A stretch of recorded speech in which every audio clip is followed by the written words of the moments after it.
Hello and welcome to ChooseFI. Today on the show, Tim Ferriss is my guest, and this episode exceeded even my lofty expectations. For those of you who aren't familiar with Tim, he's the author of multiple best-selling books, including The 4-Hour Workweek, 4-Hour Body, and Tools of Titans. His podcast, The Tim Ferriss Show, has been downloaded over 1 billion times. He's an angel investor with an incredible track record, and he's now a board game creator. His card game, Coyote, just launched everywhere at the end of July, and I've played it, and it's honestly fantastic, genuinely fantastic. And you know what a card and board game connoisseur I am. It isn't hyperbole to say that my life has been profoundly impacted by following Tim, going all the way back to 2007 when I read The 4-Hour Workweek. I took action, and it was the start of my entrepreneurial journey. Tim, as you'll see, is intimately familiar with the FI community, and that showed through in this episode. He was so generous with his time and his energy, and this was truly an incredible conversation. To say that you're going to get a lot out of this is an understatement, so sit back and enjoy. And with that, welcome to ChooseFI.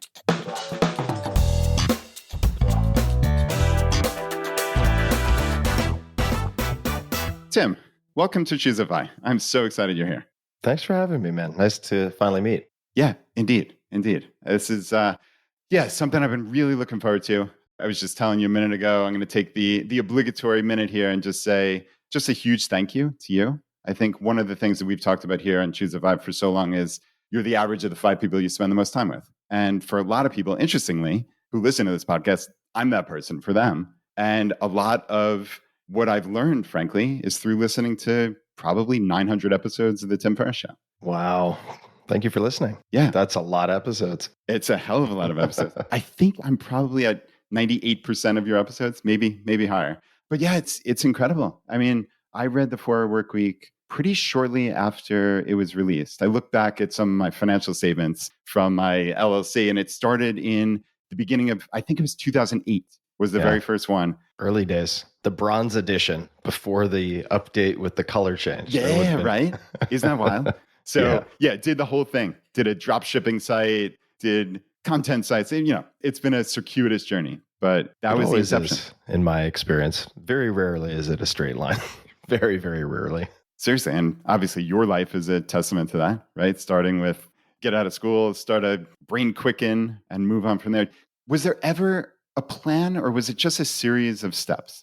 I would say there's at different points felt like there might be a very long-term plan, but I gave up on that reasonably early in the sense that when I first got to college, I thought I was going to be actually a neuroscientist of all things because I have Alzheimer's and Parkinson's on both sides of my family, and changed that plan shortly thereafter because I just couldn't do the animal testing required to be in the lab that I wanted to be a part of. And it wasn't torture or anything like that, but I simply couldn't do the work at the time. So I switched majors to more East Asian languages and linguistic focus. But since that point, I would say that I've more or less defaulted to 6-month projects, 6 to 12-month projects. Sometimes they end up being faster. More often, they end up being a little longer. And within those 6 to 12 months, 2-week experiments of one type or another, like 2 to 4 week experiments. And I really view it that way. We could, and I suspect we will, talk about choosing. Yeah. I would probably have to say art instead of science of choice and choosing, because there is something to it, at least in how I've learned to approach it through a lot of hard knocks and a lot of mistakes and a lot of dead ends. But never could have imagined sitting here right now having this conversation, the podcast, all of these other things that were really emergent from oftentimes mistakes, right? So in my plan would never be screw this up, screw that up, right, burn out, have this implosion. Those would never be part of the plan. And yet, in retrospect, it seems like they were critical to ultimately some of the biggest breakthroughs that I had. So the breakdown preceding breakthrough seems to be part of at least my accidental recipe, but never would have thought I would end up here. I did suspect and had this intrinsic want to be a teacher since around, let's call it 8th, 9th grade, had a number of mentors. I got very, very lucky I'd say two mentors is too strong a word, but teachers, let's just say, who steered me in a good direction. And a lot of my friends ended up going in a bad direction and ended up in jail or overdosing or fill in the blank. So had it not been for those influences when I was, let's just call it in ninth grade, I shudder to think where I would be, because where I grew up, a lot of people, at least when I was growing up, just would go off the rails. So I thought, you know what? Someday I'm going to be like a ninth or 10th grade teacher, because that window is so important. And I can't, I'm not a woman. I can't speak to the female experience, but certainly for boys who are just like brimming with testosterone and it's really important to channel that sort of aggressive energy somewhere. So I thought I would be a teacher. I just never thought it would be behind a microphone. Yeah. Oh, I hear you.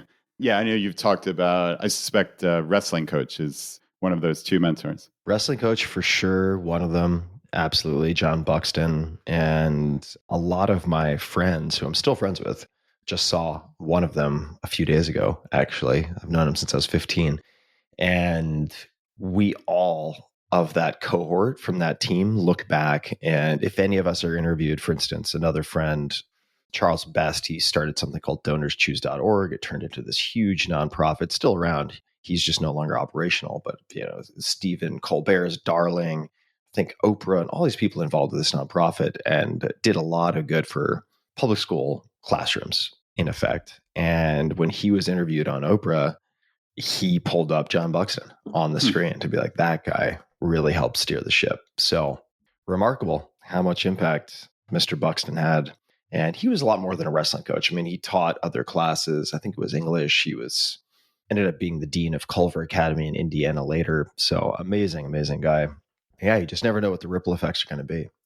Yeah, no, truly, truly you do not. And I'm curious. So I listen to Scott Galloway, Prof G, a lot, and he talks about the need to mentor young men. And it sounds like Coach Buxton was that for you. What stands out to you in terms of lessons? Was it particular things that he said? Was it a presence? Could you give us a sense of like what it was about this man that stuck out to so many of you? I'd say there were a few things. I mean, he was at the time, who knows how old he was at the time. I mean, to a 15-year-old, he seemed pretty old. Everyone's ancient. But he had been a tri-varsity athlete.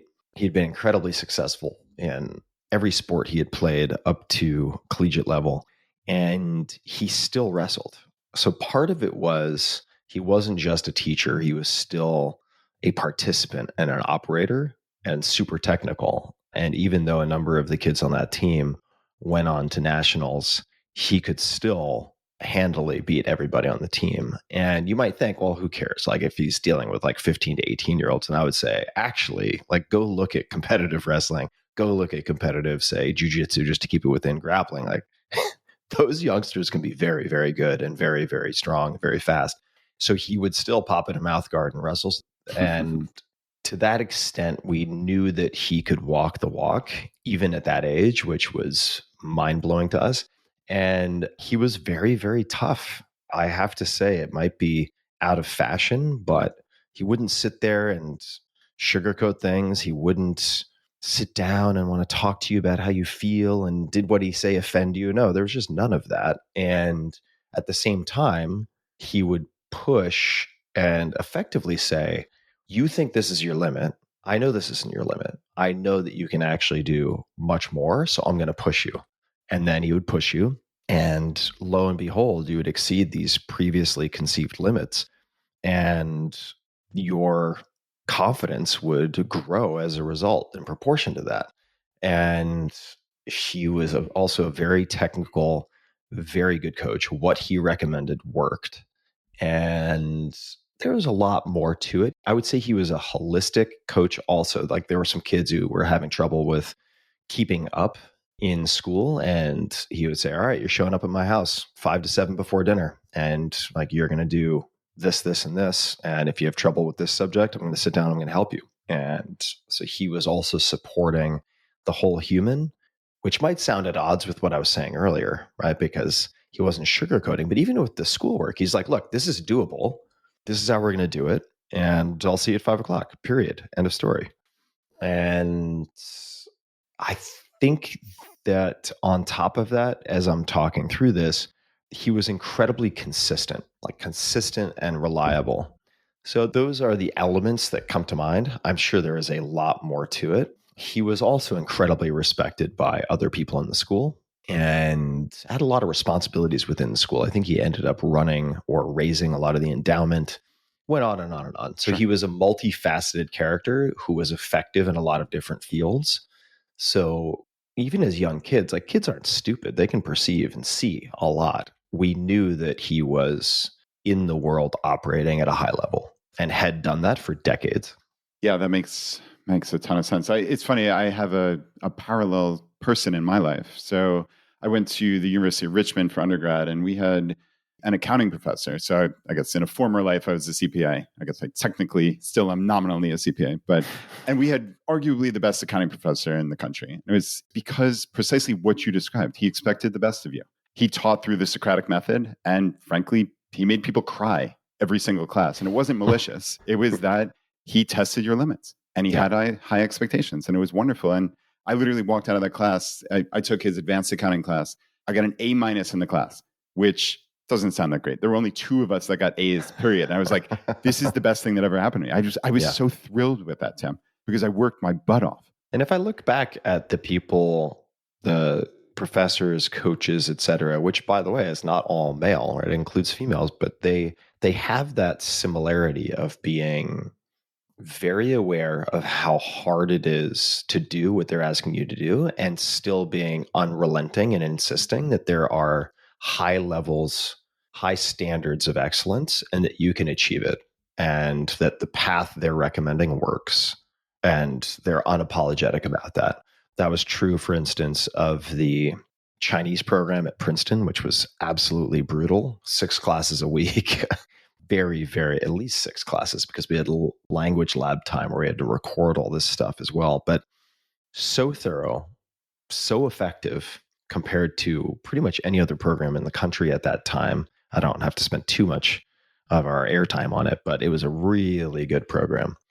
But it was brutal. It was brutal. And they were just like, well, this is what learning this language well requires on some level, at least with the time that we had allocated. Maybe you could do it in a slightly more leisurely way if you had a lot more time as a child with no responsibilities. But at that point, with a heavy course load, it's like, all right, if you want to do this within the time we have, it's going to be hard. And I remember we started with something like 30 to 36 students. And this was before Chinese was really popular as a second language within universities, much more popular now. But that 32, let's just call it, got whittled down to like 12 or 15 people within a few weeks. That was, the dropout rate was high. But if I look back, John McPhee for nonfiction writing in the seminar, super challenging, super challenging. He's a very sweet man. So his touch was a bit softer, but still very, I shouldn't say softer, like more delicate, but it was still very firm in explaining what he knew had worked for him and worked for prior students. So I think that firm resolve, that strength of teaching and that pushing is maybe, as I mentioned, out of fashion. But if I look back at all of the most impactful mentors, there was an element of that. And maybe that's just my personality. Maybe that's just something that I respond well to. But I do think it's underestimated. Yeah, I agree. I think there's something about testing your limits and exceeding them. And like I said, in my case, it was walking into that classroom, being prepared as I possibly could be, and withstanding this onslaught of Socratic method style questioning. And you felt fantastic about yourself. I knew I could walk into any room, anywhere in the world, and talk this accounting subject, whatever it may have been. It was largely irrelevant, but it was just the preparation that was required. And you felt fantastic about yourself, right? It's doing hard things. It's coming through the other side. Yeah, and I'm sure I'm going to misquote this. I think it's Neil Donald Walsh, maybe. I could be screwing it up, but why not? Instead of Oscar Wilde or Abraham Lincoln or Groucho Marx, I'll the apocryphal. I'll give it to Neil Donald Walsh. But life begins just outside your comfort zone. I do think there's something to that. And frequently, the self-imposed limitations seem like absolute insurmountable limitations. So you can benefit from someone pushing you. And I still benefit from that, which is why I seek people who are going to be willing to push if I'm looking for mentors, which I'm always looking for mentors in one way or another. So it's definitely something you can practice, but it's like if you're inside the fishbowl, often you don't realize you're in a fishbowl. You need someone to point it out and to grab you and throw you out of the fishbowl. Oh, yeah. And it's funny because I had planned on talking about, so ultimately designing intentional life. I think that's our community are people either on the path to financial independence or who have already reached this point of financial independence where they have time freedom. They have, to a large degree, resource freedom. And we have 4, 5, 6 decades to do what we want with, but there is a paradox of choice, obviously. Right. And, you think about a book like The Comfort Crisis by Michael Easter and talking about misogi and these different things that we can undertake. And it reminds me of, many of these experiments you do. And you talked about 6-month experiments. Like, I'm curious, even just to start this, designing an intentional life, like you have the world at your fingertips, right? You have resources and you have time, you have connections. You could do anything you want. How do you call that list of 10 billion different options? Like, how do you even, what does the top of the funnel look like? Yeah, this is in some ways the question, right? So let me back out and just say, with any life, it's a big way to open. So I'm sure there might be exceptions, but the question is not, how do I win the game? The question is, what games am I playing? And then game selection. Right. So game selection matters more than winning the game because you can win the wrong game. All right. So just to step back, because even after you achieve financial independence, whatever that means to you, that sort of fundamental decision still remains because, and I would say it especially remains since you've checked off all of the fundamental rungs of Maslow's hierarchy of needs. And the most underestimated, underread chapter in the 4-Hour Workweek is called Filling the Void. And it's about this exactly. So when I have been tempted, and it's not frequent, but when I've been tempted to go back to the 4-Hour Workweek to update something, it's usually to expand on that chapter and to emphasize it and say, look, you think this is a chapter that, wouldn't it be nice if I had to worry about this? But you want to think about it before you face an empty calendar with, in the wording of 4-Hour Workweek, like liberation, in other words, right? So what I would say is top of the funnel for me actually comes back to a lot of the experimentation. And one of the examples that I still remember from the book is, if you fantasize about retiring and then sailing around the world or the Mediterranean for months or years at a time, maybe you should take a weekend class in sailing. Try that out beforehand, right? Maybe you should take a week. Could be on a cruise ship. I mean, that's not what you're going to be personally steering around the ocean. Get on a catamaran somehow for a week. And these things can be done remarkably cheaply if you know how to go about it, so that you can see, is this actually something that I want? And I think it was, I'll just keep throwing out quotes I don't know the attribution to, but I want to make it clear that it's not something I came up with. I think it's Rumi who has a quote that is incredible, mystic, Sufi poet. We should be very suspicious of what we want. Like, be very suspicious of what you want. Very, very suspicious. And this comes back to Stumbling on Happiness by Daniel Gilbert. We are very bad at predicting what will give us happiness or any type of durable contentment, which is very different from sugar high of experience. And I think there's a place for both. But to, I suppose, answer your question really directly, for the last almost 20 years, so after the 4-Hour Workweek, and I want to address that in a second, I'll address it now. So people might think, well, after the 4-Hour Workweek, you have access to everything. You have access to so many people, especially after the podcast, even more access. So that's not my situation. But what I would say is, actually, it is your situation. It's just a very exaggerated version of your situation, right? If you have financial freedom, you have a million options. You have a billion options. It just might not be obvious what the range of those options is yet. Whereas when you have the amount of exposure that I've had, all of those things come into your inbox. So you get barraged with the options. So the extent of the paradox of choice is just more obvious. But in fact, you're in the same position, right? With a few differences. And furthermore, I would say that a lot of people listening, if they're on their way to financial independence, or if they're almost there or there, actually share 99% overlap with me, because my life, there are a few places where I spend money and I choose to overspend. We could talk about that. But by and large, I don't actually acquire lots of stuff. It's like I drive a used Subaru, right? And choose to spend on and invest in experiences. And we can come back to that. But that's actually further down, not top of the funnel. So top of the funnel is if we're looking at projects, because by the way, if you have the diligence and you have the sort of systematic ability to get to financial independence, you're probably like a working dog on some level. You're more like a border collie than you are like a Saint Bernard. Well, actually, Saint Bernard could be a working dog too, not the best example, like a Great Dane that's going to sleep all day. So what that means is you're going to need something to keep your mind engaged.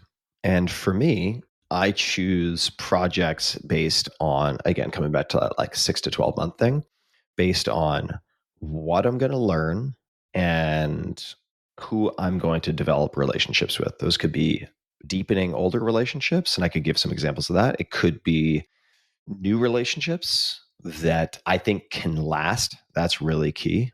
Really, really key, right? Relationships that I think can last years upon years upon years. And the assumption there is that if you approach your projects that way, even if the project, quote unquote, fails, if those skills and the relationships are durable, so they extend past the failure, you have this snowball effect over time. And it's very hard to lose. It's really hard to fully lose if you do that. And so I really first started systematizing this for myself when I began, I would say, angel investing after the 4-hour work week. And I effectively said, well, I asked myself a version of Seth Godin's question. So everybody's heard, what would you do if you knew you could not fail, right? It's a good question. But Seth's turn on that, which is fun to play with, is what would you do if you knew you would fail? Right? What would you do anyway? I like that. So if you look at a lot of the various things that I've done, but to pull it to the angel investing, I was like, okay, if I treated my first 2 years of angel investing like business school, so I assumed that all my investments would go to zero, just like the sunk cost of tuition, but also just like business school, the things I would learn, the networks I would develop, that's the payoff. Would I still do it? And I was like, well, I can just choose the startups based on how much I'm going to learn and the people I'm going to develop relationships with. And it worked so well over time. I had a lot of failures, but over time it worked. So I advised Stumble Upon back in the day, delivered a lot of web traffic to a lot of websites. Didn't ultimately work out for me. I was an advisor, put in a ton of time, ended up being a zero. Okay. But what happened? I became much closer friends with a guy named Garrett Camp. What did Garrett Camp do a couple of years later? He was the founder / co-founder of Uber. And then I became one of the first advisors to Uber, right? And that's a very big example, but it's not the only example. I could give you dozens of these where it's like, okay, the thing that we wanted to work didn't work. But because I learned something, like the 4-Hour Chef, by my standards, because it was boycotted and other reasons it's boycotted by a lot of retailers because it was the first major book out of Amazon publishing. And so it was, for me, my biggest publishing failure, I would say. Even though I'm super proud of the book, I still think it's a great book. But through the process of promoting that book, I decided, as I do with every new launch, including the game that I'm launching now, which we could talk about at some point, I try to pick new experimental ways of promotion to see if I can learn more about something that is very early. And in 2012, that was podcasts, right? So I was on Joe Rogan, I was on Nerdist, I was on Mark Maron, I was on all these different shows, Adam Carolla. And I thought, oh, wow, this is really interesting because I can be myself. It's long form. I can curse. I'm from Long Island. It happens. And I know that well. I know that well, Tim. And it's not the 2 to 3 minutes maximum on some morning TV show where you actually can't have a conversation of any type. And if I had not done that, right, you remember the 2 to 4 week kind of experiments within 6 to 12 month projects. Okay, well, the 12-month project was the book. Then the 2 to 4 week experiment was really investing in podcasts as an experimental promotional medium. The book project didn't work out the way I wanted it to work out at all, and was super punishing, totally burned out. And yet the relationships with podcasters, the learning how that medium functions is what led to me starting my podcast in 2014. So that's, I would say, these days for me, generally top of the funnel. And then there's just stuff that I do for fun, right? And what does fun mean? And this is where I think it's really useful. You don't always have to do this, but just to interrogate the terms that you use, right? So if someone says, for instance, after financial independence or after a big psychedelic experience, like, I need more fun in my life. It's like, okay, what does that look like? And what are actual next steps? And what kind of experiments are you going to do? Like, what does it look like? Otherwise, it's something that sounds good. People are going to tell you it sounds good. People might tell you that's what you need. But what do you do? What do you do with that? And to give you an example of something, well, I guess it does actually conform to the relationship side. Every year for my birthday, I have anywhere from like 5 to 10 of my closest, oldest friends. These are people, in some cases, I've known 30 plus years, come and gather together. And it's not really about my birthday, it's about the reunion. And it is so nourishing. And we just get to be idiots. It's all boys, because I do think, at least in modern America on the coasts, could be different in other places where you have more, let's just say, density of hunting or other types of rituals that are kind of an annual thing or more than annual thing. Male only time has become a verboten, very in some ways discouraged or criticized thing. And I think women do a much better job socially. It's also reinforced, like, yeah, girl time, girl night, whatever. And so for some guys, you might have like poker night, which I think that's actually fantastic. For me, it's like every year, those friends know this is a reliable meeting we always have and have never missed a year. Did have like a very minimally attended one during COVID where one friend came and we did 30 tests on ourselves before it happened. Or in a handful of weeks, and I reserved this months ago, I paid for outdoor wilderness survival training with this amazing guy in the mountains of the West. And that's going to be 3 to 7 guys. And that's about a week long. And blocking out that time is one of the best investments that I make every year, because almost by default, everything else is co-ed, which is great. So it's the thing that's not going to happen by itself that I try to budget for, and I book in advance. So this would be an example of over investing in a sense. Like, I booked the wilderness survival training, and the guy who's running it's like, look, I don't care if it's 1 person or 8 people, same price. Okay. And it's not cheap, but it's not, $100,000 either. And for somebody who has achieved financial independence, if you prioritized it, a lot of people listening to this could pretty easily do what I'm describing. And I don't want to dox the guy who's involved and blow his pricing. Suffice to say, though, it's not actually that expensive. And I'm covering it for my friends because some of them may not be in a position to do that. But if you had a bunch of guys splitting it, or a bunch of gals, right? This is like for people listening, a bunch of friends splitting it, it'd be totally achievable, totally affordable. But I'm trying to make it easy for my friends to say yes, who have like 2 or 3 or 4 kids. And you need to give those people enough lead time that they can have conversations with their partners and so on. But those would be a couple of examples. And each year I do something called a past year review, where I look back at the last year, and people can just search that online. You'll find descriptions of how I do it. But in brief, I'm going through my whole calendar week by week from the last year and identifying the people and activities and so on that produced the most memorable peak positive experiences. And then I'm also looking at the peak negative experiences, and I'm creating a do more of list and a do less of list. And then keep in mind, this is typically like the first week of January, but you can do it anytime. You can do it right now. I block out those do more of, I book them and pay for them and get them in the calendar. Like use sunk cost to your advantage. I've thought about writing a blog post about this, but it's like you can use sunk cost to your advantage in a situation like this. And loss aversion, meaning you've prepaid, it's non-refundable. Right. So that's a mouthful. I know I just spewed out a lot, but those are a few ways that I think about things. And just to be very clear on the relationship side also, at this point in my life, I will also look back during that past year review and basically say, all right, who are the people in my top 10 most important relationships? Could be healthiest relationships, could be just most uplifting relationships. Choose your adjective. And did I spend as much time as I would like with those people last year? For a lot of people, the answer is going to be no. And so I try to invest in those before I start investing in new things, like going to a conference to meet new people. I want to invest in the 10. I make that number up. It could be 5, it could be whatever you choose. Yeah, whatever works for you. I wouldn't do more than 10. And book things, invite those people. And then only when that box is checked do I then look at potentially meeting more people. I'm also quite introverted, so that suits my personality.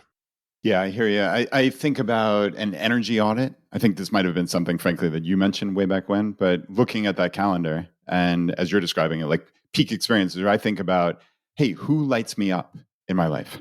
Yeah, it's super simple. Yeah, energy in, energy out, right? Yep. So the energy out doesn't have to be, someone who does something horrible to you. It could just, you could just look at your calendar and say, oh my God, that week when I was on phone calls with, no offense to like accountants, but it's like accountants and lawyers all week, right? Damn it, Tim. Come on. No, but I'm just saying, like, I love my accountants, I love my lawyers, but I get really fidgety if the density of that is too high and I'm doing too much managing and not enough making, not enough creating stuff. I just get very uncomfortable and fidgety and annoyed, which is not fair to them at all. But it teaches you just, all right, like, let's either spread this stuff out. Let's only do it on Mondays. Pick some way to do it such that you can deal with it. And then you might find certain instances where you're just like, okay, yeah, that company that I'm dealing with, that one customer I deal with that always wants to do like Zoom calls and they just drag on and they don't have a good agenda and it's always awful. Or not even awful. It's just always a waste of time. It's like, okay, like maybe I either fire that client or send them an email or have a phone call about like, hey guys, moving forward, I've just realized that I need to change a few things just for sanity or X, Y, and Z. And if they're like, great, and they play ball, then fantastic. Otherwise, like just scrapping that kind of activity can make a huge difference. Yeah, it's interesting thinking about some of the parallels to some of the guests we've had. We had a guy named Chad Carson on talking about the small and mighty real estate investor. And essentially for him, he has, let's say, 40 properties. And he thinks about on a yearly basis, what's the one that costs me the most time, energy, and stress? Yeah. And he calls that one. And then it's what are the top 5? How do I replicate that, right? Yeah, it's exactly the same process, right? Like you're doing an 80-20 analysis of peak lows, peak highs, energy drain, energy recharge. So that's how I approach a lot of it these days. I think as one gets older, you also start to pay more and more attention to energy because it's not money by itself, right? Money is necessary, but not sufficient. Then you have time. Okay, time. Yes, time is important. But if you don't have attention when you're using that time, you don't actually have that time, right? Like if you're quote unquote playing with your kids, but you're on your phone, that is not playing with your kids, right? If you are, who knows, working on a project, but actually you're getting interrupted every 5 seconds by notifications or jumping on social yourself and self-interrupting, that's not actually working on your project. So time is also not enough. You need attention. And then I would say below that, at the base of the pyramid, is energy. If you don't have energy, you can't have attention, which means you don't have time, which means your money doesn't have much value. So I would say the rate limiter, the rate enabler or disabler is that energetic layer. So I pay a ton of attention to that. And I should say, look, even, and I'm not, Elon Musk, I'm not, maybe not the best example to use, but it's like, I am not the Brad Pitts of the world. However, I'm in a very fortunate, advantaged position for a lot of stuff. Even now, like you have to deal with stuff that you don't want to do. Like there are going to be times it's not all free. And the way I look at that is it's like, okay, all the other stuff is what you get to do for free, right? And the tax, there's always going to be a tax. The tax that you pay for this newfound freedom is occasionally, right? You have to do X, Y, or Z, but it doesn't have to be all the time. But yeah, there are going to be things that happen. So it's like, if your dream is the small but mighty real estate, right? It's like, okay, if a raccoon dies in the HVAC of one of your units, do you want to get that phone call? No, you don't want to get that phone call. That's not fun to deal with, but yeah, you're going to have to deal with it, right? There's going to be some equivalent that you have to deal with, especially if you buy a lot of stuff, I will say, especially if you have like the psychological and financial carrying costs of a bunch of stuff, which is part of the reason why I don't have a lot of stuff. And I've just been selling or giving away a lot of my stuff, which wasn't that much to begin with, but helps me to feel uncluttered. Yeah, I'm definitely in a big minimalism phase right now. I just had going through some life circumstances, and I just moved recently, and it's interesting when you cull down everything you own. And I mean, at this point in my life, I can pretty much recreate everything I own in 30 minutes on Amazon. I can fit everything I want or need in one carry-on suitcase, and it's really liberating. It's wonderful. Yeah, it's amazing. And I would also just perhaps for this audience, because I think it's important to mention, underscore one thing, which is very often what got you to your goal is not going to allow you to fully enjoy having achieved that goal. And that's true for people who I've seen a lot of people become financially independent in different ways, right? I've seen, of course, like the mega super billionaire types. I've seen multiple friends go from like 100K a year to decabillionaire, which is crazy. But I've also seen friends of mine who I grew up with on Long Island sort of do it methodically in more of an FI way, right? Yeah. I think everybody gets what I'm talking about. So I've seen both. And the problem or the challenge still exists that since you were able to systematically do what it took to get to the finish line, you're accustomed to racing or operating in some gear. And it doesn't magically change when you cross the finish line. You are still going to use that gear as your default. And my impression of my friends who reached financial independence by cutting costs in the right places, saving in the right way, investing in whatever sort of low cost, passive way makes the most sense, typically, right? They don't all do it that way, but if they invest, as I also do, in like low cost index funds, let's just say low fee, low cost index funds, when they cross the finish line, they're like, we looked at the numbers. I'm there. We did it. They still end up being frugal to a point that is self-defeating and joy robbing. Now, if it is your sport and you love doing it, like our mutual friend Chris Hutchins, right? If you love price shopping for raspberries by driving around, I'm kind of screwed. I can picture Hutchins doing that too, Tim. But what brings him joy is the deal hunting and the deal finding and the arbitrage opportunities and figuring out how to make money, like buying gold at Costco and flipping things. And he's so good at it.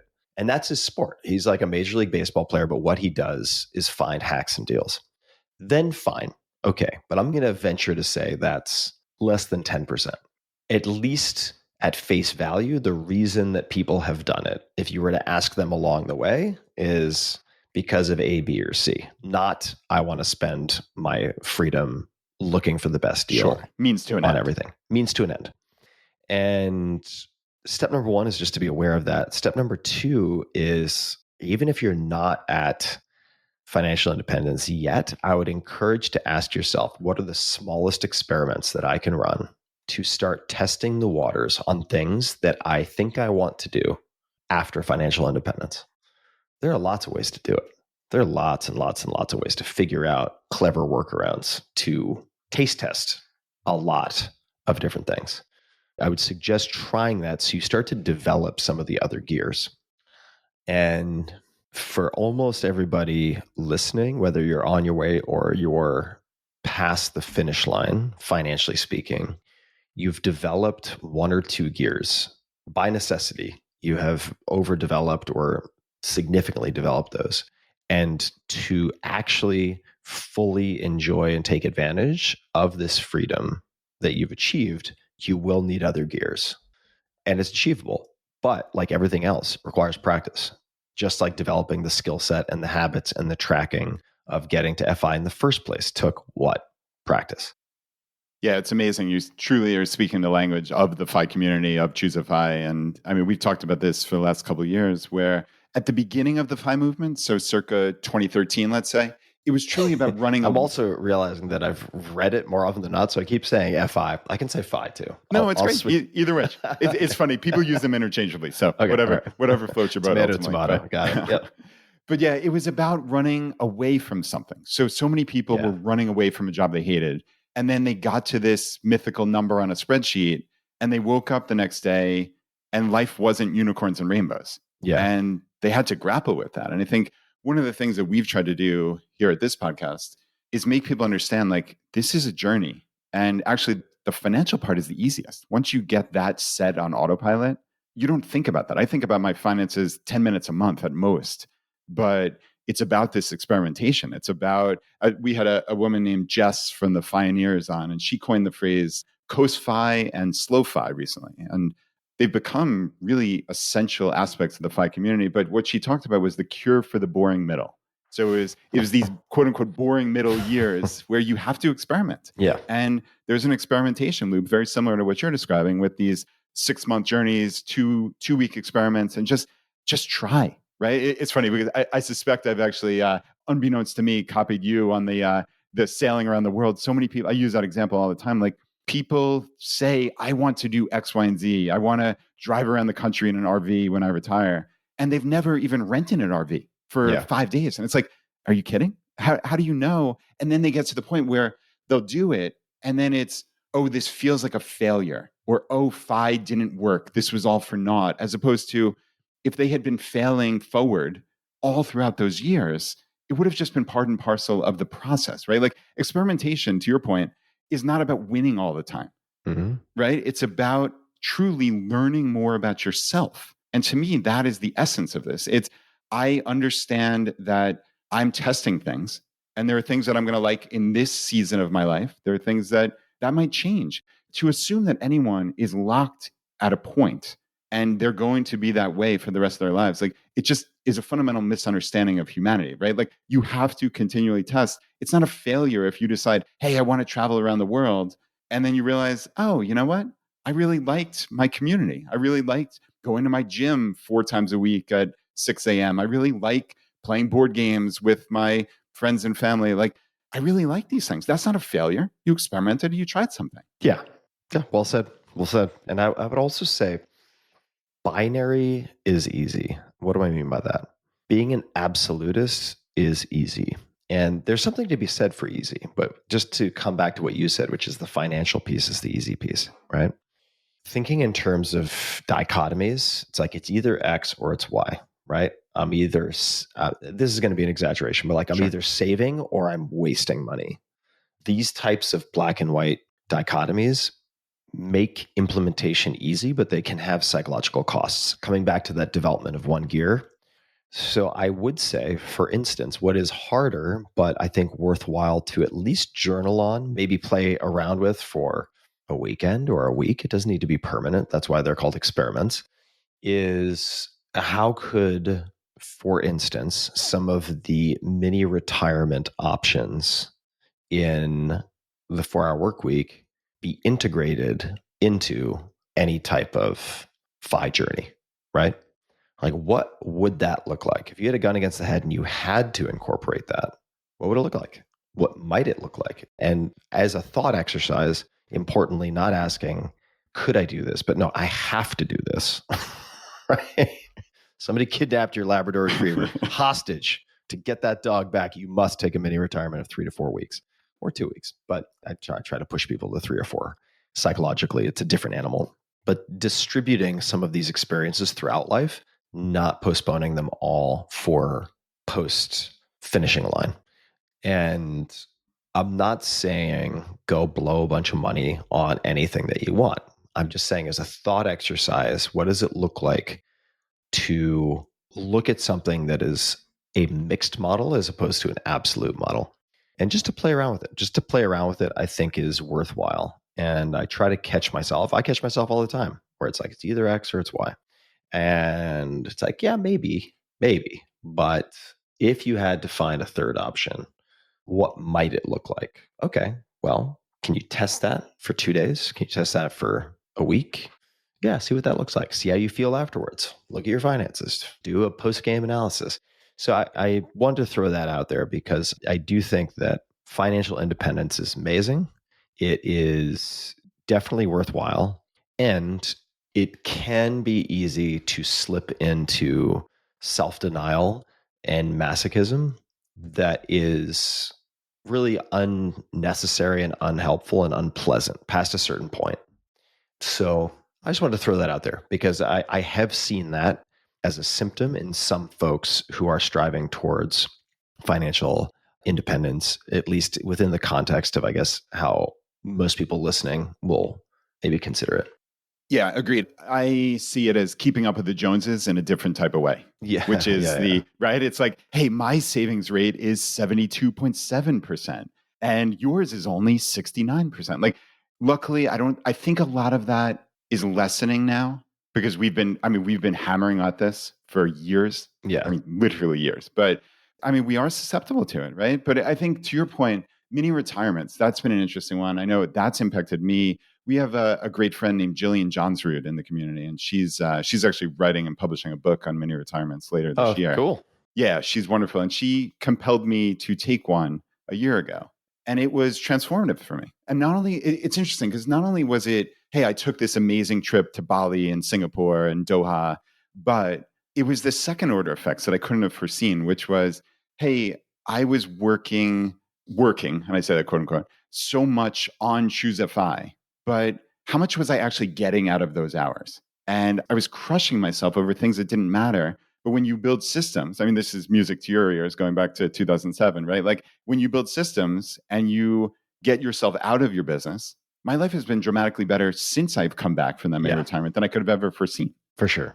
This is the key reason why I recommend people at least envision and as a thought exercise, look at 3 to 4 weeks, ideally 4 weeks, as opposed to 2. Because if you run your own business or if you're within a company, 2 weeks is just short enough that you can let a bunch of fires pop up. You can let the house kind of burn down halfway, come back, and then try to repair it. 3 to 4 weeks, generally speaking, you're going to have to really look at your policies, your rules, your systems, your delegation or lack thereof, communication within the company, whether it's your company or someone else's company, and improve a lot, streamline a lot, question a lot, and revise a lot before you take your mini retirement. And the benefits of that far outlive the duration of the mini retirement. That's the very deliberate Trojan horse effect of doing something like this. So yes, I wanted to reiterate what you were saying. Yeah, no, I appreciate that. And I think something else you touched on in there was, I guess, a roundabout way that I think about it in terms of the book Die with Zero by Bill Perkins. And I've talked about that a lot here on the podcast. And there are certainly aspects of it that I could take or leave. But I think for me, the biggest thing is seasons of life and understanding that time is finite, right? We talk about wait, but why? And looking at, hey, I have 2 daughters and I have literally a countdown to the number of days until they go to college. And when that countdown ends, I've spent probably 90 to 95% of my time with them. And for instance, last year, so this was outside of my comfort zone, but I took them both to London to go see Taylor Swift, which is amazing, absolutely amazing. And I memorized all 42 songs and we had just a blast at Wembley. And we realized, oh, wow, their other favorite singer was in Barcelona 3 days before. So Let's add that too.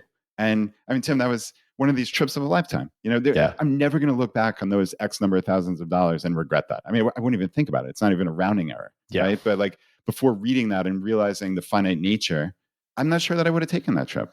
Yeah. Die with Zero is it's a good reminder.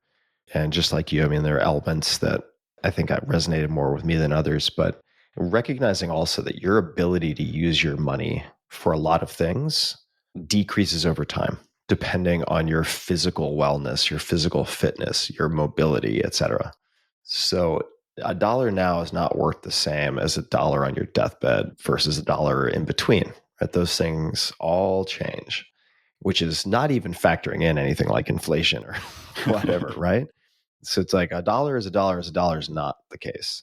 So I think that for me, one of the biggest takeaways from Die with Zero was really just thinking about the value of doing certain things in different phases of physical wellness and mobility and fitness, which applies to your kids too, right? I mean, it applies to family, meaning your ability to do certain things with your kids, with your partner, with fill in the blank, your grandkids, right? Maybe you take your grandkids on a trip while you can still like pick them up and carry them from the car, right? That's not going to be forever. There will be a last time that you're able to do that. Yeah, absolutely. Right. He talks about wakeboarding with his friends. And I know Atia talks about the Centurion decathlon, right? Like, hey, you have your great grandkid running towards you.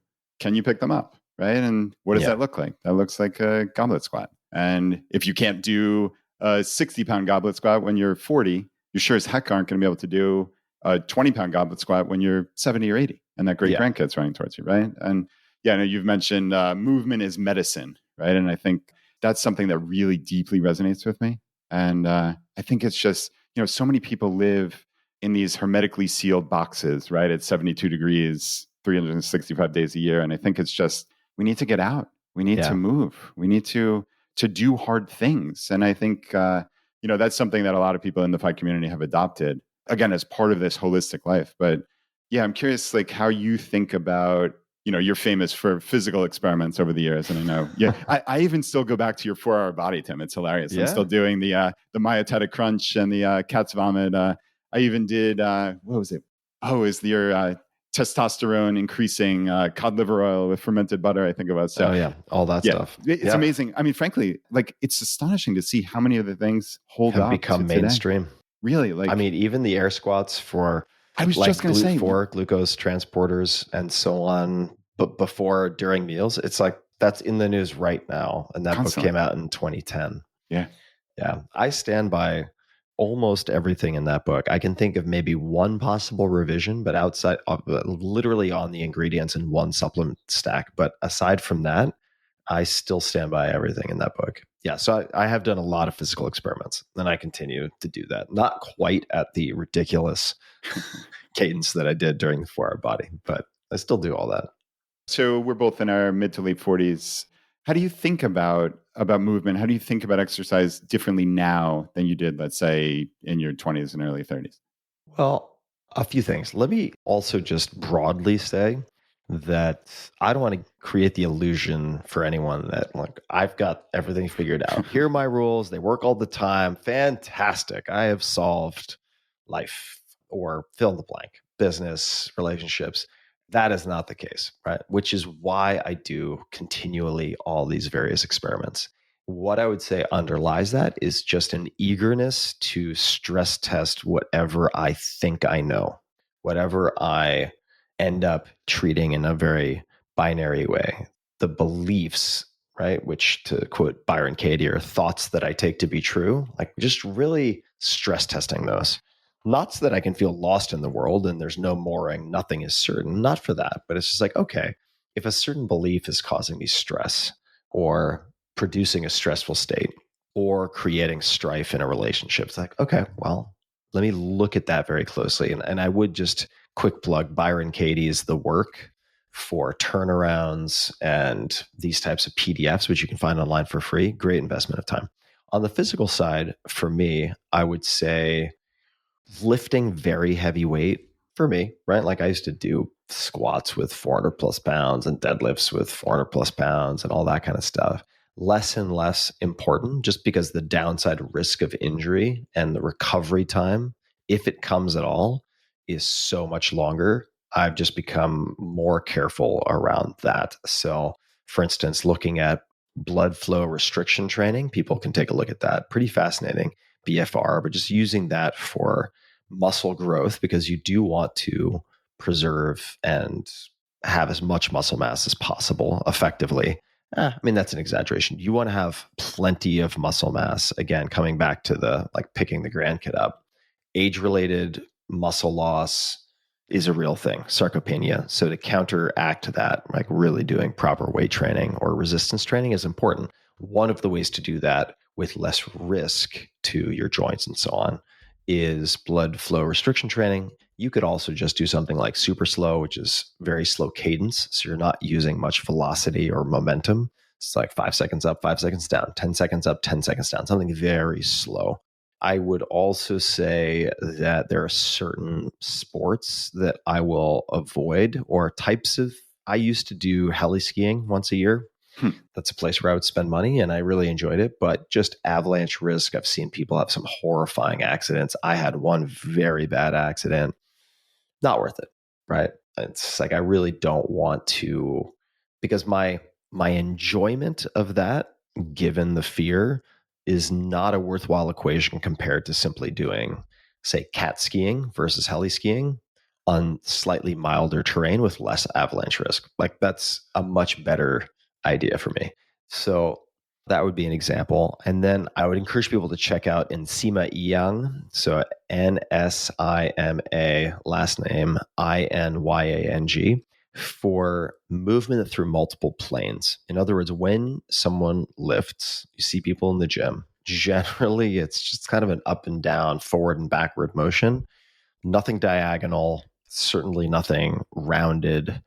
And very often it's just 2 feet in one place instead of staggered. So really working through multiple planes of motion, starting conservative has become very important to me, particularly as some of these congenital defects, these genetic defects that I have in my low back, my brother has the same thing, have started to, in certain circumstances, be very painful and restrict some of my movement. And look, I can still do all sorts of stuff and move around. But when I flash forward to like, okay, what's this going to look like when I'm 60, 70, 80? I think, as Nsima would say, like microdosing movement, figuring out ways to put in certain types of movement. Like today, after this interview, it's like, I'm going to go swim. It's not going to be a workout. It's going to be like 5 to 10 minutes of swimming in a pool just to get some decompression in the spine, some unloading, and also like a little bit of very gentle rotation with freestyle stroke. That's it.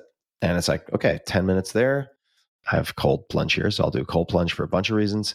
And then I'm going to do a walk with my friend rucking. So I'll have a backpack with, in my case, he took the heavy one. So I'll have one with 20 pounds in it. He's got one that has 35, which doesn't sound like that much, but if you do it for long enough, it's something you'll feel, especially when there's no hip belt. And then I'll have my first meal, which my first meal will be at 2 p.m. today. So I've also come to believe that more and more so, I shouldn't say always, for the last probably 10 years, I've done regular fasting, whether that's 3 days, meaning water fast, or black coffee, black tea, but nothing caloric, 3 days a quarter. For a long time, I was doing 1 7-day fast a year, which is, I do still think, very, very helpful for a number of things, including possibly purging precancerous cells before they become a problem. But not a doctor, don't play one on the internet, so take that with a grain of salt. But there's actually some literature to support it. But I have found, I think, something that is more helpful on a continual basis to be some form of intermittent fasting, particularly since when I look at my family and cardiovascular disease, so whether that's heart attacks, stroke, or neurodegenerative disease that's associated with metabolic dysfunction, so Alzheimer's, sometimes called type 3 diabetes, I want my insulin sensitivity to be very high. I want my glucose metabolism, lipid metabolism, ketone production to be as dialed as possible. And eating from 2 to 10 or 12 to 8, like 8-hour feeding window each day, given the blood work that I have seen in myself, seems to be a pretty straightforward way to do that. And the first week, you're going to be pissy and grumpy, and don't send too many fast emails to people because you'll probably regret it. But your body, at least my body, and a lot of folks have their bodies adapt quite quickly within the first week. Like, first week's going to be a little unpleasant. You're going to be grumpy. It's fine. You'll survive. But those are a few things that I pay a lot of attention to. And Nsima has a lot of tools along the lines of things like rope flow, for instance, which looks ridiculous. But after I did my podcast with him, the testimonials that I have seen from people with chronic pain who have just done rope flow for a few weeks are pretty remarkable. In my case, because of some of my low back structural issues, like the term microdosing movement is really important. It's literally, for me, 2 to 3 minutes. If I do 10 minutes, I'm going to be really sore. So just like pain-free movement microdosing has become more important, which to me, I would have laughed at 20 years ago. I'd be like, that's not a workout. You're not doing a workout. That's like BS recreation. Sure, if you think it's fun, do it, but that's a waste of time. I don't agree with that anymore. I think this like microdosing to preserve or redevelop certain types of movement patterns have a real place in my life. And I'm still doing the harder workouts, right? I am also doing the weight training. I am also doing VO2 max training, which is, I find incredibly unpleasant. Yeah. But Peter Tia is a very close friend. I've known him since 2008. I work with his medical practice, and the data seem very unambiguous. It's like, if you want to be functional into old age and live a long time, it seems like a very good idea to increase your VO2 max. Yeah, Tia talks about zone 2 training increasing the base of your pyramid. Yeah, and VO2 increasing the height, right? Yeah, so it's the surface area. And if you're just doing one, it's not great. So the good news is the VO2 max, at least for me right now, is once a week. So you're only going to have like the pukey. Are you doing the 4x4? Yeah, 4x4. It's pretty gross. Yeah, it's horrible. But, it's once a week and you're going to feel proud of yourself afterwards. So look, for sure. I've done enough. Pretty much all the sports I've played are pretty gross, meaning they make you feel ill from a metabolic conditioning perspective. Wrestling, judo, all that stuff is kind of similar. So at least I have some familiarity with the suck, like embracing the suck. But the zone 2 training I've actually come to enjoy. I found it so boring, so boring. But it's like, just set up a little stand with Netflix on or something. It's fine. Okay. I've been trying to do treadmill at an incline for zone 2. It's hard to get my heart rate up enough. I've done incline on the treadmill, and it is hard to get the heart rate up also without tweaking my low back. If the incline gets too high, if the speed gets too fast, my low back gets really pissy. So just add weight. So what I do in the treadmill case is I have a plate loading backpack. Yeah. From, I think it's Outdoor Athlete or Wilderness Athlete. They have a plate loading, like an Olympic bar that is mounted. It's about 12 inches long to the back of a frame backpack. And you just throw plates on, which I do find more convenient than a lot of rucksacks. So I'll just throw that on. Then it's a different story. When you load it up with enough weight, like your heart will have to work. Okay. But I also use stationary bike. But having traveled so much and continuing to travel so much, stationary bike's too hard because fit really matters and you do not want to screw up your knees. So the treadmill is going to be a bit easier in that case, in which case rucksack is kind of the way to go. Okay. That makes sense. Yeah. My only comment, Tim, is really ultimately the inputs over a long period of time, right? So I would have always considered myself pretty inflexible growing up. Lifelong soccer player. So I was very athletic, but I just wasn't flexible. But I just sat on the floor for years when we would have family TV time at night. I would just literally sit on the floor with a lacrosse ball or whatever and just stretch or do some type of mobility, Kelly Starrett style mobility. And it just worked to the point where now, I think by any measure for a guy my age, I'm probably top 5% flexibility. And it was just inputs over. Yeah, thanks, man. It was just over a long period of time. And like, that is music to the ears of 5 people. That is literally, this is get rich in a medium term, right? This is not get rich quick. Yeah. And I think that's what life is about is you put in the inputs over a period of time, you're going to be blown away by the results. Yeah. And you can also batch things together. So for instance, I've got a barrel sauna, I don't know, a few hundred feet from where I'm sitting.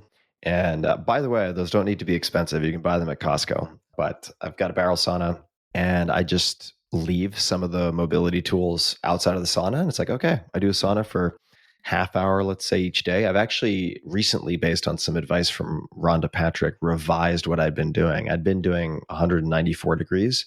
Seems like lower is actually better based on some Finnish studies. So I'm doing 180 for 30 minutes, 20 to 30 minutes, and I might do 1 or 2 rounds. But I'll do the soft tissue work as soon as I start to sweat and there's a nice glide. Then I'll just use these self-massaging tools. Again, check out Kelly Starrett. He's got tons of great options. And SEMA also has some great options. And I'll do it in the sauna. So it's not yet another thing I'm adding. It's at the same time as something else. Similarly, if I'm doing cold plunge, which I'll probably do within an hour or two. By the way, don't do that right after your workout. It'll inhibit some of the adaptations. So wait at least an hour after your workout to do any cold exposure. So I'll typically do it in the morning and then work out later. But when I'm doing that, that's when I do my breath work, right? I'll just do a little bit of breath work. Nothing crazy. It's just like sharp inhale through the nose and then exhale through pursed lips. Nothing crazy. That's it. Don't need to get lightheaded. And I'll do that in the cold plunge. And then it's like, all right, if I'm listening to an audiobook, I'll give people a trick. Here's a trick. This is like a harkening back to the old school Tim Ferriss days. But, I'll ruck and walk my dog to this nearby market. That's like half hour each way or something like that. I'll be rucking, walking my dog, and listening to an audiobook. And I think you can still do this. I haven't done it in a little bit, but as most people listening, you probably listen to audiobooks on Audible. Well, if you buy the book, I always buy both formats, Kindle and audiobook. And I believe I may have to eat crow on this, but I believe you can still do this, is you can actually open the Kindle app and listen to your audiobook through the Kindle app. Why would you want to do this? At least I want to do this with nonfiction, because as you're listening, if you're like, oh man, I really want to highlight that part, you just go to the Kindle app, pause, and it's tracking the text automatically as you listen through the Kindle version. You make your highlight and then you just hit play again. And so you can get your highlights. Maybe that's just my OCD, but I suspect there are other people who want to highlight, and doing clips and all that stuff with audiobook, nobody ever goes back and actually listens to that stuff. So having the ability to highlight is made possible by listening to your Audible books through the Kindle app. But the point of all of this that I'm saying is that if you look at them all sequentially, you're like, oh God, I know people have had this feeling about, you name it, right? They're like, if I did every morning routine that all these people recommend, like my morning routine would be 4 hours long. It's like, yeah, that's true. The good news is typically 80-20 analysis, there are really only a few things that most apply to you right now. And you can batch a lot of these things together. Yeah, I think that batching, habit stacking, as James Clear would call it, right? Just putting these things together. And yeah, you don't need an infinite amount of time. You can do multiple things at once. I love it. So Tim, we've really spent the hour here talking about designing an intentional life, right? And you've talked about these 6-month experiments and ultimately paradox of choice. You have so many things you can choose to spend your time on. And interestingly, and this is near and dear to the heart of the FI community because we are massive, massive board gaming fans. So you call it tabletop gaming, which I actually like better as a term. You have created a card game with, with WTF question mark? Yeah. I mean, it's wild. So it's called Coyote. You created it with Maleonly and his team at Exploding Kittens. And I actually played it last night with my daughters. And the game is fantastic. I mean, legitimately fantastic. Thanks, man. Yeah. It's been a really fun, awesome, fascinating journey. And this is an example of a 6 to 12 month project that turned into a 2-year project, which is fine because sometimes that happens. So a few things I'll mention. So yeah, Coyote is the name of the game. It's $9.99 at Target, Walmart, Amazon. You can find it everywhere. And it's got 300 million plus viral video views of gameplay online right now, which is wild. So it's gone completely ballistic.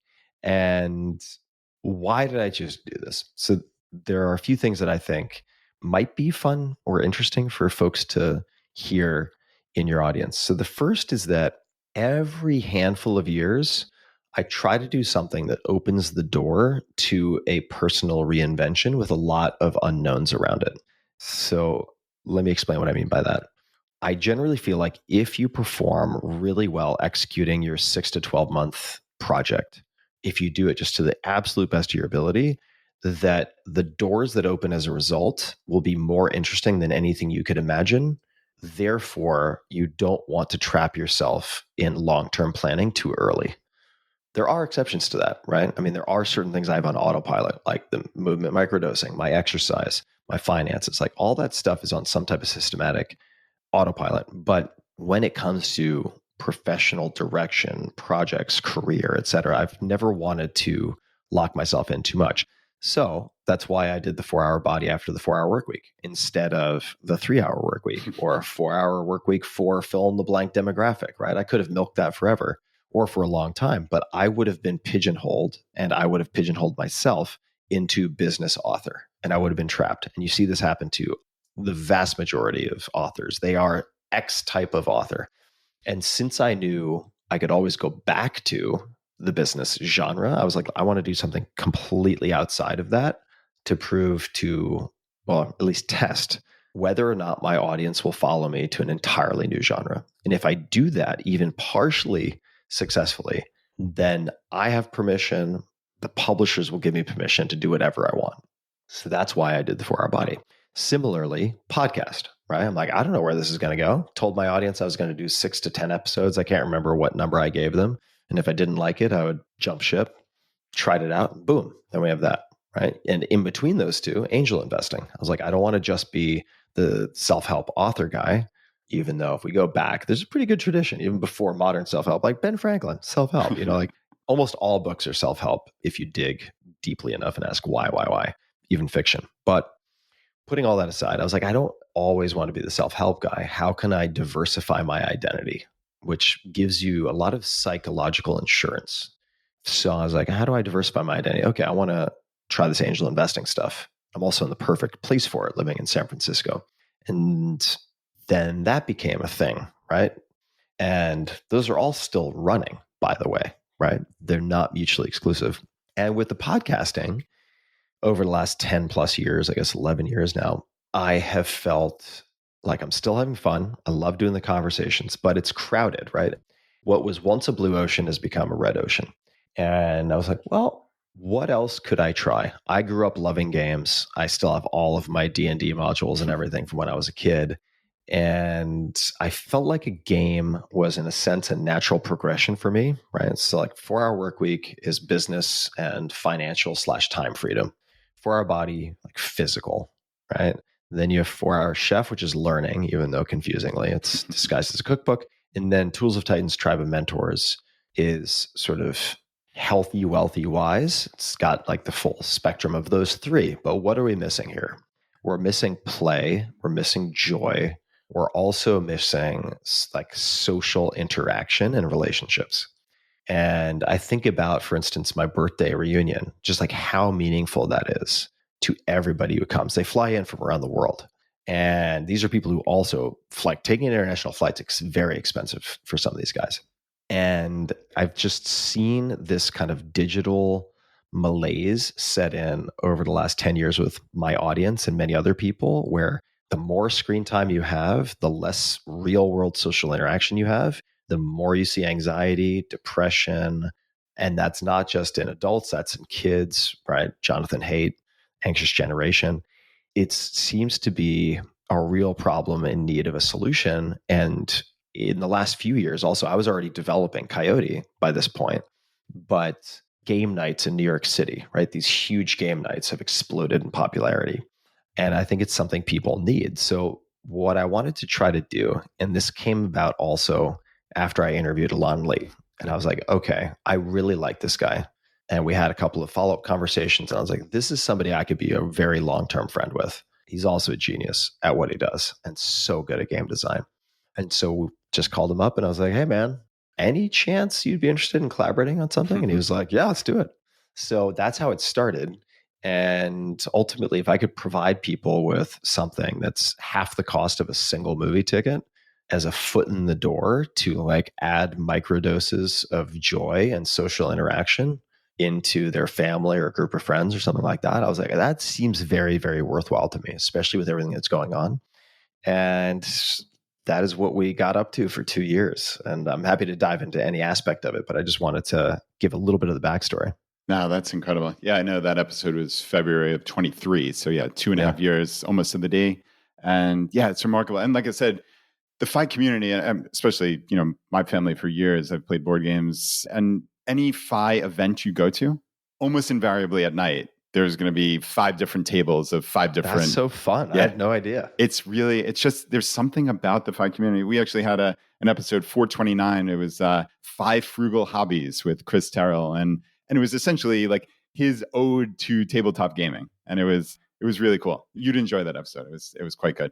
That's super cool. Yeah. And I love, to me, what jumps out of this. So we like games. Obviously, it depends on the time commitment, right? So we've always loved Monopoly Deal because it's a great game. Yeah. Wonderful. Cover Your Assets is another one that's just like these short little fun games. So Monopoly Deal is perfect in that it's simple on the face of it. And it's not like obviously, to anyone listening, this is not the boring old Monopoly. This is actually like a really fast-paced, infinitely variable and complex game in that like no 2 games of Monopoly Deal are ever going to be the same. They just aren't. But they take 10 to 20 minutes at most, and it's wonderful. You sit there and you play 8 to 10 games, and 2 hours went by. And interestingly, when I played Coyote last night, it reminded me of that aspect of Monopoly Deal where it was like, I just want to play again. Yeah. And it's fast, like you said. It's about 10 minutes to play a game. And these were constraints that we applied in the beginning, which is why it took so long to find the right kernel of an idea to develop. Because like, as you know, to make what I've come to appreciate for myself also is like, all right, making a fascinating, awesome, complex tabletop game is super hard. Making a very, very simple, fast to learn, fast to play game that is difficult to master is also incredibly, incredibly hard. That's why it took so long. I believe it. And that's the funny thing, Tim. So we were sitting there playing, and obviously the first run through, it's, as you know, they're just action cards. And you're just, to anybody playing it, I would describe it almost as a party game in the sense that it's like a raucous, fun time. But then you very quickly realize, oh, wow, this is legitimately difficult. Like I consider myself pretty good at gaming. And I mean, Tim, I got crushed by this game. Like crushed. I wasn't up to it mentally. It was unbelievable. I'm like, well, kids also have like a neuronal cognitive advantage. Kids tend to be very fast, which is fun because you could have, it says age 10 or up, but I've seen much younger kids play and they have a chance to beat their parents, right? They definitely have a chance to beat their parents if you're playing kind of competitive mode. And I would say for folks who are just looking for a sort of an idea of what this looks like, I'd be curious to hear it. Like, I like your description too. It's basically like rock, paper, scissors with 20 different gestures instead of 3, where you play as a group. You can either play as a team, like collaboratively against the game to like win or lose together, or you can play competitively, which is my favorite way to play because you can smack talk and you can sabotage your other players with various cards. And in the beginning, you're like, well, this is really easy, right? Doing these various gestures as you go around the table with a rhythm that you have to keep. And then when you start playing Coyote cards, it's called Coyote because of the trickster mythologies associated with coyotes. Then you're like, oh, wait a second. Oh, okay. Now this is getting a lot harder. And depending on who you're playing with, if they want to escalate, because you kind of control how hard it gets. I'll put it this way. If you're looking for a brain workout that will help you go to sleep, this is a good one to play. No doubt about it. It almost reminded me in a funny sense. Do you remember that thing called Simon? It was like the little disc where you'd have to like press different colors.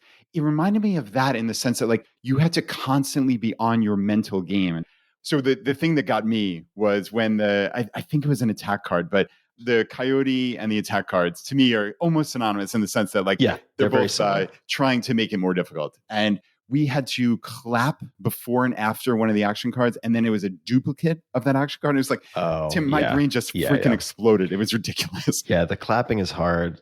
This is going to be a little bit of inside baseball. If you have, I would say, so you really want to have at least three players. And if you get to like 4 or 5 is when it particularly gets kind of nuts, but you can very easily play with 3. And when you have a skip player card, so the Coyote and attack cards, let me explain attack. So just to give people a peek behind the hood, why are there attack cards? These are cards that you can play against another player to make everything they do harder. So maybe they have to say everything, because as you have your gesture to do, you have to say a word at the same time as you're keeping rhythm. They might have to say everything with their like lip covering their teeth, like an old Gomer, or they might have to whisper, or they might have to do all the gestures with like Tyrannosaurus / squirrel arms. There are different ways that you can handicap someone. The reason that was important is that I always wanted weaker players to have a chance of winning, right? So more like a backgammon than chess. Because in chess, like what fun is it if one person is winning all the time? It's not fun. Similarly, with Coyote in the very early versions, because we play tested the hell out of this game with like 100+ families, but in the early versions, we noticed that certain types of people, if they were really like mathematicians or really good at math, really good at music, they would smoke people, right? So one person would just win over and over and over again. It's like, well, that's not fun. So we developed the attack cards so that you could handicap that person, right? Make it harder and harder for them to win. And that completely changed the game when we added those in, which came directly from playtesting. And yeah, it's it's fun. And the game from Exploding Kittens that actually led me to interview Maleonly was Poetry for Neanderthals, which is an outstanding game. So if you're looking for multiple games to get, Poetry for Neanderthals is outstanding. And that was another game where it's like, okay, this makes, and the ethos, the mantra of Exploding Kittens is we don't make, I'm probably going to screw this up a little bit, but basically we don't make entertaining games. We make games that make the other players entertaining. And when you think about that, it's actually pretty deep and it's a guiding light in what they do. So Poetry for Neanderthals, people can check it out. It's a great game. But I played that game and I was like, okay, because I was thinking about possibly making a game well before I chatted with Maleonly. So I was play testing like 10 games a week, which by the way, like eventually turns into a pretty expensive habit if you're if you're getting fancy tabletop games. Oh, I believe it. Especially if you play them twice and you're like, yeah, I'm never going to play this again. But libraries will take the donation. And hit on Poetry for Neanderthals. And I was like, okay, whoever designed this was very, very clever. And this is very elegant. Every time you play, it's different, like Monopoly Deal or Coyote, right? And there's something called Bushnell's Law, which is Nolan Bushnell, who created Atari or founded Atari. He aimed to make games that were easy to learn and hard to master, right? And at some point, I've already talked to some neuroscientists about this. I do want to actually run a study on Coyote to see what effects it has on, hopefully, like improving cognition. We haven't done that yet. It's going to take a bunch of money and take a long time to do, but it is one hell of a workout for your brain. It certainly is. And you see yourself, even intra a session, you see yourself getting better. Like, yeah. I mean, frankly, I was not up to the mental task the first run through. Like, I was out almost instantly. It was pathetic. I mean, genuinely pathetic. And then game 2 and 3 got a little bit better. We all got better. And it was really fun. And yeah, I mean, it's interesting because Elon said in his episode with you, he said, when you finish playing the game, do you want to play again? Yeah. And that was another bit of the ethos that I thought was really interesting. Yeah, that's the big question for all the playtesters is, well, first of all, if for people who are interested in just the development side of things, with playtesting, they always have to videotape their gameplay start to finish so that you're not taking anyone's word for anything, because you will also observe things in the gameplay that really affect how you develop the game. So they have to record the whole thing. And this goes for developing tech products, by the way. It's like you have them record a screen flow and go through the whole sign-up process, not just give you a summary in an email afterwards. So you can see like what took too long, what was confusing, but they eventually figured out in the instructions, things like that. In any case, the would you play again is kind of the big question at the end. Like, would you want to play again? Or if they don't want to send it back, that's another one, which by the way is also how they figured out how Viagra worked. It was not intended for its current use at all. And then of the sample patients, it's like all the older male patients like wouldn't send their medication back, and they're like, what's going on here? Hey. And lo and behold, so in any case, Oh, I didn't see that one coming, Tim. I Yeah. definitely did not see that one coming. But yeah, it's certainly, if that is the barometer of do you want to play again? I mean, it passed with flying colors for our family. It was really, really cool, man. I'm so impressed. And like I said, I mean, we play a ton of games. Everything my kids have been playing, like my younger daughter, we got her into games like Ticket to Ride and Catan, Splendor, Seven Wonders before Good before she choices. could even read. I mean, she has That's known awesome. strategy board gaming since she was a little kid, and it's just really cool to see them grow up on it. So we're pretty discerning when it comes to games, and this passed the test. Awesome. That makes me super happy to hear. And I would say, broadly, just anybody listening, just play more games, because if you don't have that social stress release valve, you're going to burn out before the truly serious stuff ever gets done. And I've just come to realize more and more, it's like, yes, this is fun. Yes, it is recreation, but that doesn't mean it isn't an essential vitamin on some level. I really think that it's important, particularly if you can make it bite-sized. There are a lot of games that we've been talking about. Of course, I'm launching Coyote, so I would love people to buy Coyote. And that's, of course, what you would expect me to say. But it might be the first and last game that ever has my name on it. And so there's a reason that I don't just slap my name on every possible product you can imagine. It's like I take it super seriously, which is why I also tell people, if you're going to write a book, make sure it can be your top priority for a year. If not, don't put it out, because you're going to have to live with that thing forever if you go through a traditional publisher, at least. So make sure you are very happy with it.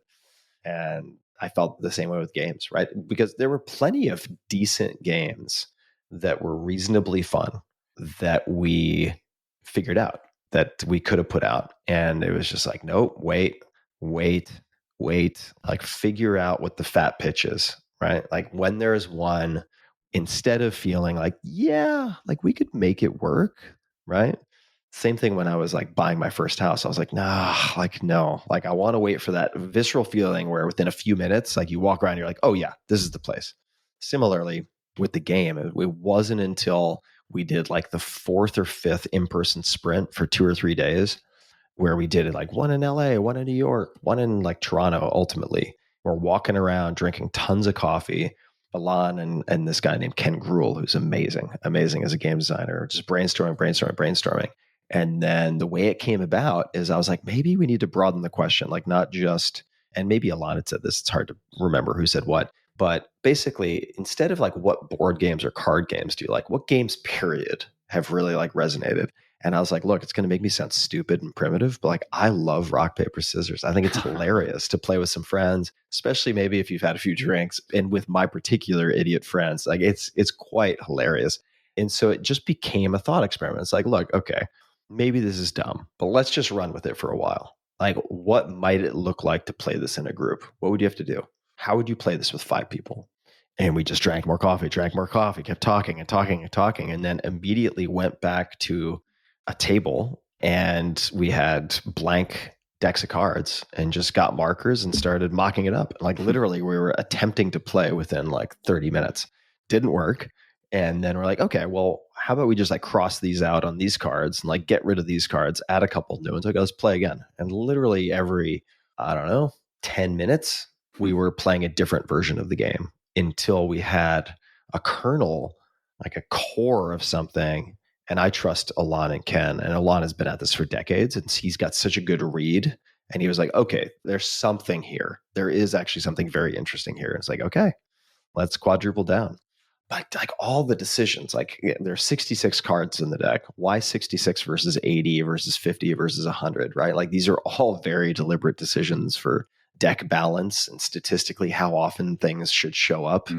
Like it's, oh, you know what I left out a like really important piece, which is there are 10 blank cards in the deck. Yeah, of the 66. Yes, because you can create your own gestures or attack cards or coyote cards. So another goal that I had with people is like, okay, I want you to actually become a game designer.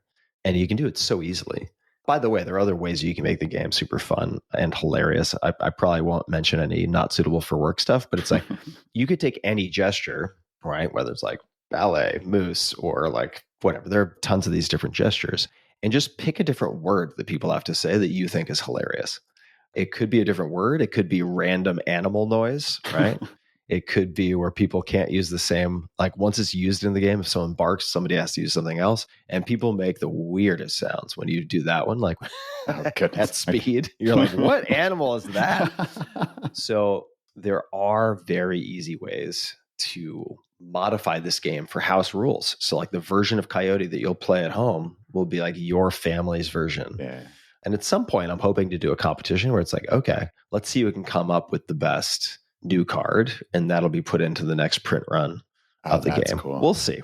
That's something that I want to do. I'm getting a little ahead of myself because there are all these things I want to do. It's just like, Tim, focus. Yeah, paradox of choice, Tim. Come on. You got to launch for 2 weeks. Just focus on the current version of the game.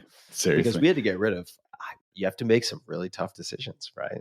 We had a spreadsheet with multiple tabs with probably 150 different cards, 200 cards at least, with different names for every single one. Interesting.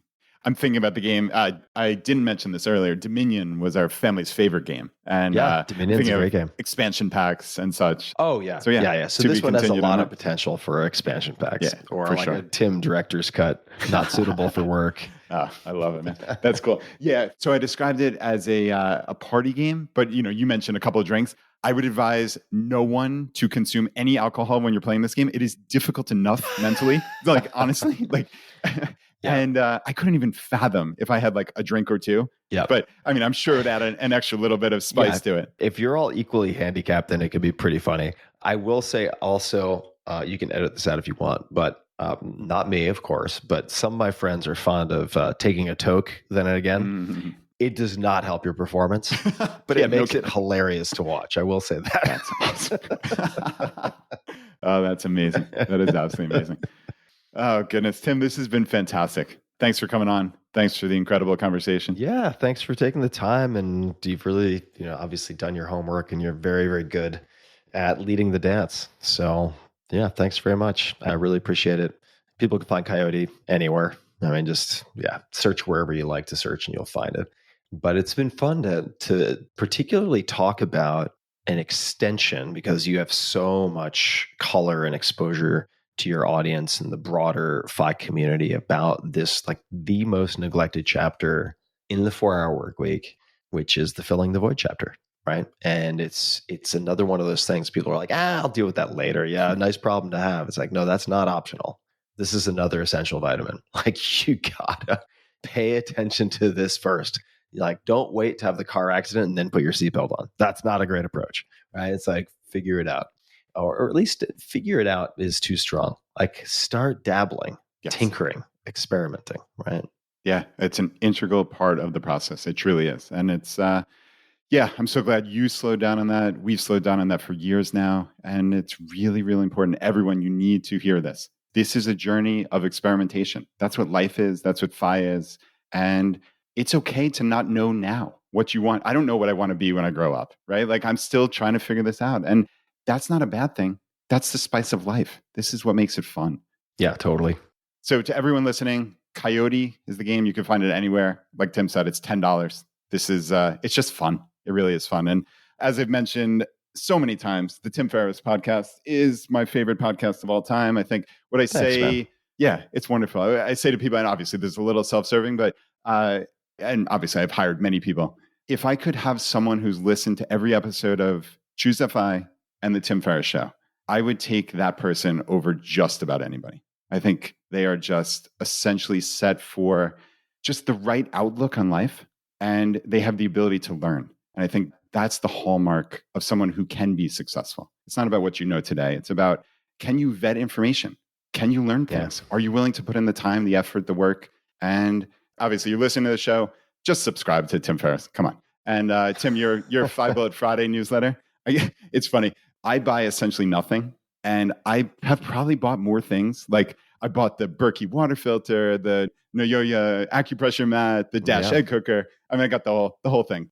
Well, by the way, like, all 3 of those are in this house, right? It's like I use all of it. And sometimes I'll be with a friend and it'll be like Friday morning, and I'm like, I really need to get this newsletter done. And they're like, wait, you write those yourself? I'm like, of course I write those myself. I don't put my name on anything I don't write. So That has been a really fun sort of diary also for myself, because I'm not going to have a diary otherwise, to write down like, here are the 5 coolest things that I found this week that are useful, interesting, whatever. I mean, I don't want to spoil the surprise, but like my desk is full of stuff right now, several of which are going to make it into either like this week or future weeks of Five Bullet Friday. And also just yesterday, actually, launched my first website redesign in like 10 years or something like that. So people can check out tim.blog for everything. But finally, looks like it's not a website made in GeoCities or something. So yeah, circa 2004. Yeah, excited to have an updated look for the website. That is awesome. That is absolutely awesome. All right, Tim, thank you again. And to everyone out there, check out the game, check out everything Tim puts out. You're not going to regret it. This is just an incredible, incredible resource. So, like I said, it's been life-changing for me going way back to 2007. So, Tim, thank you for everything you do. Yeah, thanks, Brad. And thanks for listening, everybody. Till next time.